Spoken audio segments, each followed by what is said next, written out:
Keeping in mind that the Arrow 50% off sale at Barnes & Noble is still going on, I figured, why don't I look at my shelf of Arrow discs and pull one out and talk about it.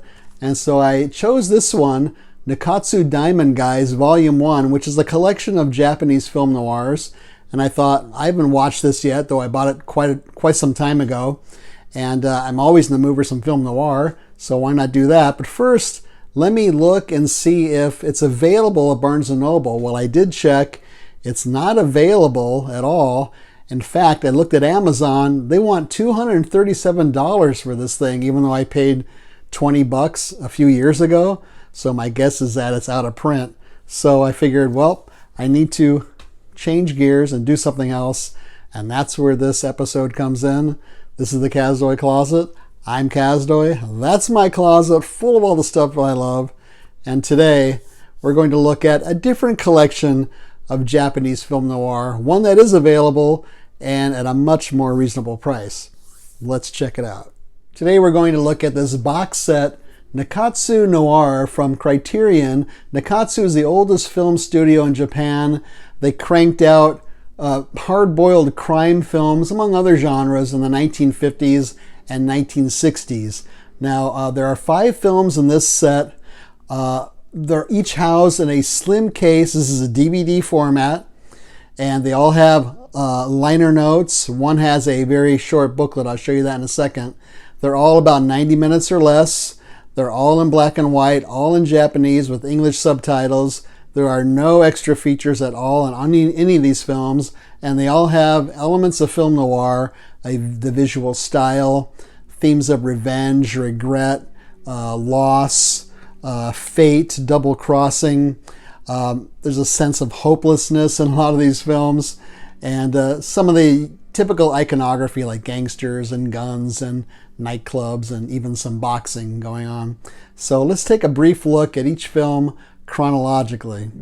The first film in this set is I Am Waiting from 1957. Incidentally, this is also part of the World Noir Volume 1 set from Radiance. Now, this is the only one in the set that includes a booklet, but it's a very brief booklet.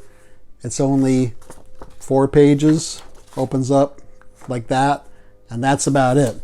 The rest of the films have liner notes, just 1-page liner notes inside, and that's how that works. So I Am Waiting is about a restaurant owner who's also a former boxer, and he saves this suicidal young woman from the clutches of her gangster employer.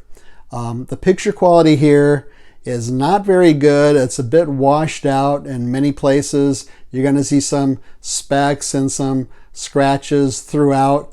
Did it ruin my enjoyment of the film? No, but you will notice it. Let's just say that.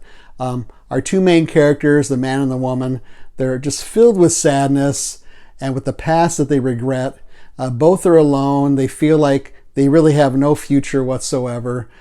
She's a singer, among other things, and she refers to herself as a canary who has forgotten how to sing. Flashbacks fill in the 2 characters' backstory as we go along. And the gangster who employs her also says that he, quote, owns her, because not only does she sing for him, but she's also a prostitute for him. So the question is, will these 2 main characters free themselves from their situations and find happiness or not? Wonderful visual style throughout this film. The lighting, the shot compositions, all very interesting. The second film in this collection is Rusty Knife from 1958. This is about 2 former gangsters who are trying to leave their life of crime, but their past comes back to haunt them when the authorities want to use them as murder witnesses. So you can imagine that the authorities want them as witnesses, and the bad guys don't want them as witnesses. So there's the tension there. They're the same male-female leads in this one as in the other film, I Am Waiting. And this one has a much faster pace to it than that film. And the picture quality, again, is not that great. Some scenes are just way too bright.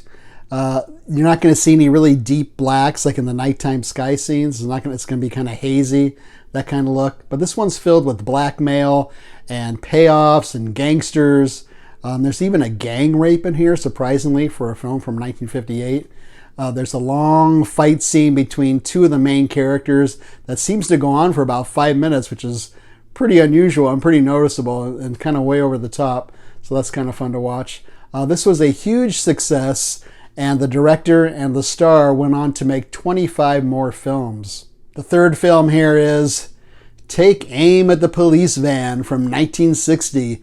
It's a prison truck that is attacked, and the prison guard who was on the truck is blamed for what happened. So he's suspended for 6 months.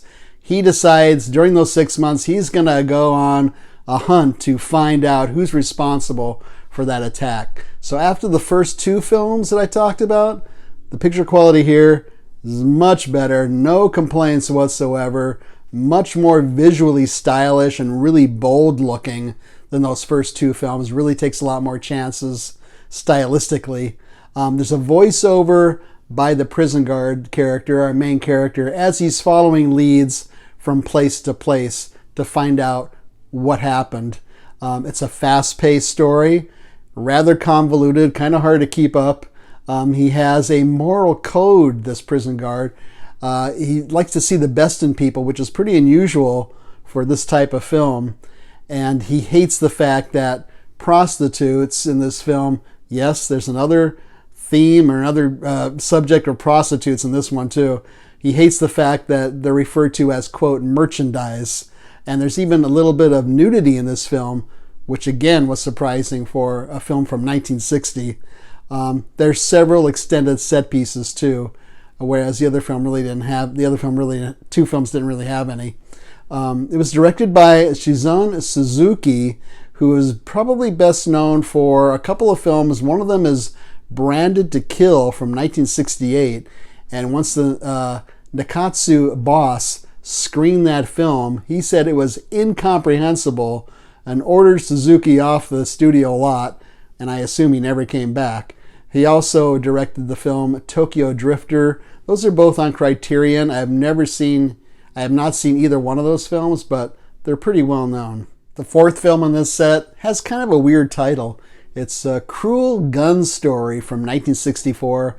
This is about an ex-con who's just released from prison, and immediately what happens? He becomes involved in an armored car robbery filled with racetrack receipts. So yes, we have a heist film in this collection, and for me, heist films are always welcome to watch. This one stars Joe Shishido, and if you've never seen this actor before, you need to see at least one film with this guy. He has a very compelling screen presence. He's one of those actors who has very few lines of dialogue. When he speaks, he gets right to the point and he means what he says. But most unusual is, not only is he just wearing sunglasses throughout a lot of the film, but he had cheek augmentation or some kind of cheek implants to make his cheeks bulge out, almost like he looks like a chipmunk. And he did that because he wanted to stand out from other actors. Well, he definitely stands out from other actors, so it's very interesting to watch him with this kind of odd looking face. This is really lean and mean storytelling in this one. These characters punch each other first, ask questions later. There's a lot of double crossing, triple crossing going on. There's a high body count, lots of shootouts here, tough talking characters, and just this film is filled with desperate, dishonest people. The heist begins about 30 minutes into the film because they have to choose a team and they have to plan it out and all that stuff.